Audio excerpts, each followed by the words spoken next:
Hey guys, welcome to day 2, Holy Tuesday of Holy Week. Monday we talked about Jesus coming into Jerusalem, making his triumphal entry, dining with Lazarus, Mary, and Martha. And today we see our account of on Tuesday, Jesus doing a few things as he's still making his journey. He's entering the temple. He's casting out the money changers. He's doing a couple of different things. We're going to dig in today too, to see what Jesus could have possibly been doing on today as we reflect on day 2. The passages today come out of Matthew 21, 12 through 22, Mark 11, 15 through 19, Luke 19, 45 through 48, and then John 2, 13 through 14. You can read those throughout the day and just kind of reflect on what Jesus may have been facing on Tuesday.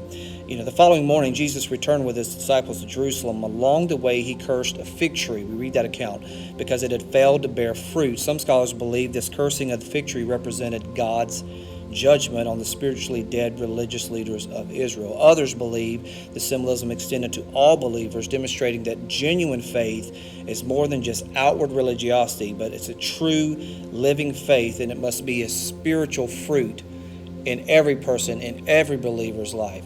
When Jesus arrived at the temple, he found the courts full of corrupt money changers. He began overturning those tables and clearing the temple, saying, "The scriptures declare, my temple will be a house of prayer, but you have turned it into a den of thieves." That's Luke 19:46.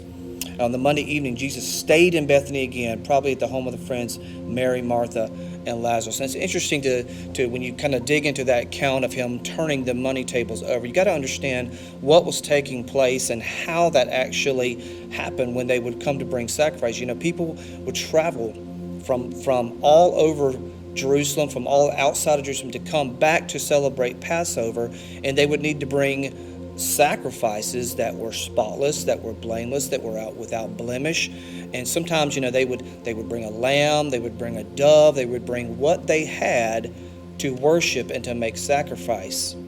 But sometimes maybe they didn't have that sacrifice, or maybe they were concerned with along the journey something happened to the lamb or something happened to the dove. So at the temple, they actually rightly would provide the ability for people to buy a pure sacrifice that hadn't been damaged in travel, or they had that available to purchase and to be able to use for Passover and sacrifice.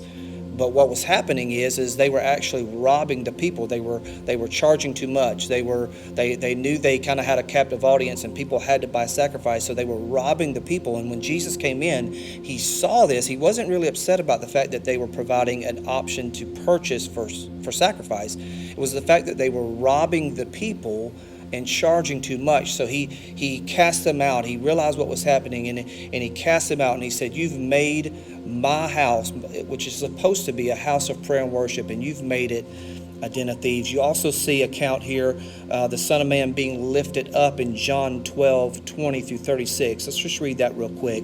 "Now among those who went up to worship at the festival were some Greeks. They came to Philip, who was from Bethsaida in Galilee, and said to him, 'Sir, we wish to see Jesus.' Philip went and told Andrew, and then Andrew went and told Jesus. Jesus answered them, 'The hour has come for the Son of Man to be glorified. Very truly I tell you, unless a grain of wheat falls into the earth and dies, it remains just a single grain. But if it dies, it bears much fruit. Those who love their life will lose it, and those who hate their life in this world will keep it for eternal life. Whoever serves me must follow me, and where I am, there will my servant be also. Whoever serves me, the Father will honor. Now my soul is troubled. And what should I say? Father, save me from this hour. No, it is for this reason that I have come into this hour. Father, glorify your name."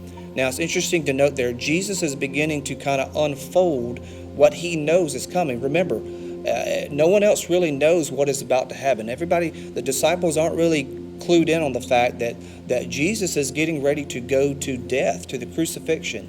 And so Jesus is beginning here on day 2 to unfold a little bit of that information. He's saying, I know my hour's coming. I know we're getting to the end here, but it's for this reason that I have come.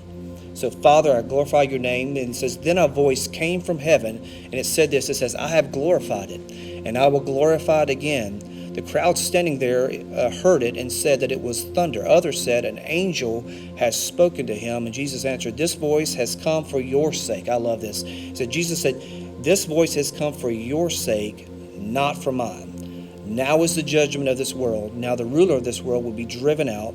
And I, when I am lifted up from earth, will draw all people to myself. He said this to indicate the kind of death he was to die. The crowd answered him, we have heard from the law that the Messiah remains forever. How can you say that the Son of Man must be lifted up? Who is this Son of Man? And Jesus said to them, now I want you to focus this on this as we end Tuesday. Jesus said to them, the light is with you for a little longer. Walk while you have the light, so that the darkness may not overtake you. See that? So the darkness may not overtake you. It says, if you walk in the darkness, you do not know where you're going. But while you have the light, believe in the light, so that you may become children of the light. And after Jesus had said this, he departed and hid from them. While you have the light, believe in the light. You know, we're kind of facing some dark times right now, but I'm encouraged by the events of Tuesday to know that Jesus is the light of the world. He says, while you have that light, God, we have that light.